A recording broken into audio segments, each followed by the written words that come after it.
संशोधन बिल पर आज सरकार की दूसरी परीक्षा है। आज राज्यसभा में दोपहर 1 बजे ये बिल पेश किया जाएगा। पास कराने के लिए 119 सांसद चाहिए, जबकि एनडीए के पास 125 सांसद हैं। यानी राज्यसभा की परीक्षा भी आसानी से पास होने की उम्मीद दिख रही है। माना जा रहा है कि आज ही ये बिल राज्यसभा में पास हो जाएगा। इसके बाद राष्ट्रपति के हस्ताक्षर होते ही ये कानून बन जाएगा। इससे पहले कल आधी रात को लोकसभा की मंजूरी मिल गई। देर रात लोकसभा में वक्फ संशोधन बिल पास हो गया। दोपहर करीब 12:15 बजे चर्चा शुरू हुई और रात 1:42 पर वोटिंग हुई। वक्फ बिल पर जीत हासिल करने में मोदी सरकार की रणनीति सटीक और सही रही। सहयोगी दल बीजेपी के साथ डटे रहे हैं। कल लोकसभा में बिल पास हो चुका है। रात तक यह मैराथन चला और उसके बाद आज नजर राज्यसभा पर होगी। आज ही पास होने की संभावना राज्यसभा में भी नजर आती है। शाह का बयान, कानून मानना पड़ेगा। तो वक्फ बिल पर 5 अपडेट भी जल्दी से आपको बता रहे हो। वैसे ने बिल की कॉपी फाड़ी, नाराजगी कई विपक्षी दल नजर दिखा रहे हैं, चाहे वो कांग्रेस की तरफ से राहुल गांधी भी हो। उन्होंने भी एक्स पर पोस्ट लिखा और अपनी बात कही कि इसका वो स्वागत नहीं करते हैं। वहीं आपको बता दें राज्यसभा में 1 बजे पेश होना है। किरण रिजिजू राज्यसभा में पेश करेंगे वक्फ बिल। लोकसभा में कल रात तक वोटिंग होने के बाद इसे पास कराया गया। राज्यसभा में अब वक्फ संशोधन बिल जो है वो पेश होना है। आज ही पेश होगा क्योंकि 4 तारीख को ही ये जो सत्र है वो खत्म होना है। सरकार की कोशिश होगी इसी सत्र में इसे पास करा लिया जाए। उसका आगे का जो प्रोसेस है फिर राष्ट्रपति के पास जाएगा। वो मंजूरी होते ही ये कानून बन जाएगा।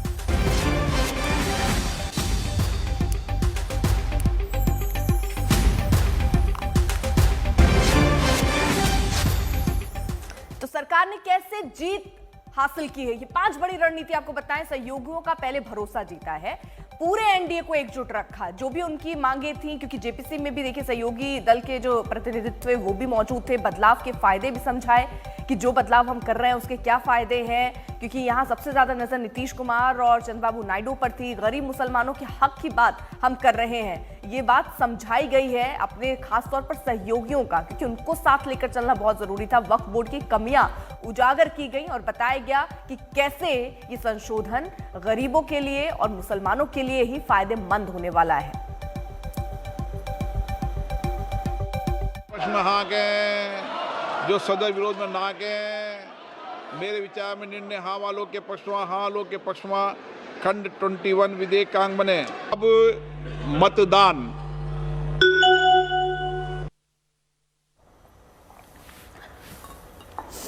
हिमांशु हमारे साथ सहयोगी इस वक्त जुड़ चुके हैं। हिमांशु, एक तो बहुत दिन बाद देखने को मिला किसी चीज पर चर्चा हुई सदन में, चर्चा के बाद लोकसभा से पास भी हो गया। अब आगे की राह कितनी आसान या मुश्किल आप देखते हैं राज्यसभा जब ये पेश किया जाएगा बिल? मुझे लगता है कि राज्यसभा में सरकार को अर्पिता कोई बड़ी चुनौती का सामना नहीं करना पड़ेगा, क्योंकि राज्यसभा में जो कुल मत हैं वो 250 हैं, उनमें से 4 सीट वैकेंट है, यानी कि आपको 124 का नंबर चाहिए सरकार को इस बिल को पास कराने के लिए। और मुझे लगता है 125 का आंकड़ा जो है सरकार के पास है। अगर उसमें 3 इंडिपेंडेंट और जोड़ दें तो 128 के आसपास जो है राज्यसभा में सरकार के पास संख्या बल है। तो वक्फ बिल को पास कराने में सरकार को कोई बड़ी चुनौती जो है वो जरूर इसमें पेश नहीं होगी, क्योंकि सरकार का जो अंकगणित बैठता है वो बहुत फिट बैठता है। भारतीय जनता पार्टी के 98 सांसद हैं। उसके अलावा अगर आप देखेंगे तो टीडीपी के 3 राज्यसभा में सांसद हैं, जेडीयू के 4 हैं, एजीपी, यूपीपीएल, ये तमाम ऐसे दल हैं जो भारतीय जनता पार्टी के साथ समर्थन में हैं।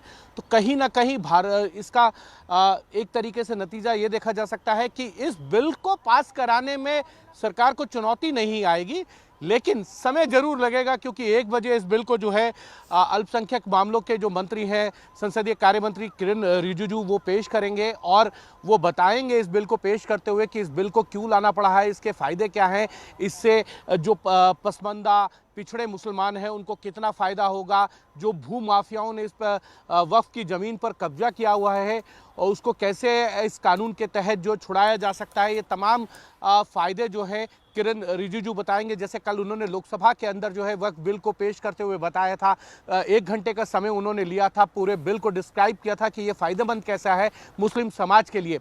और उसके बाद 8 घंटे की चर्चा होनी है राज्यसभा में। तो मुझे लगता है कि रात के 10 बजे के बाद ही जो है वो इस पर वोटिंग होगी।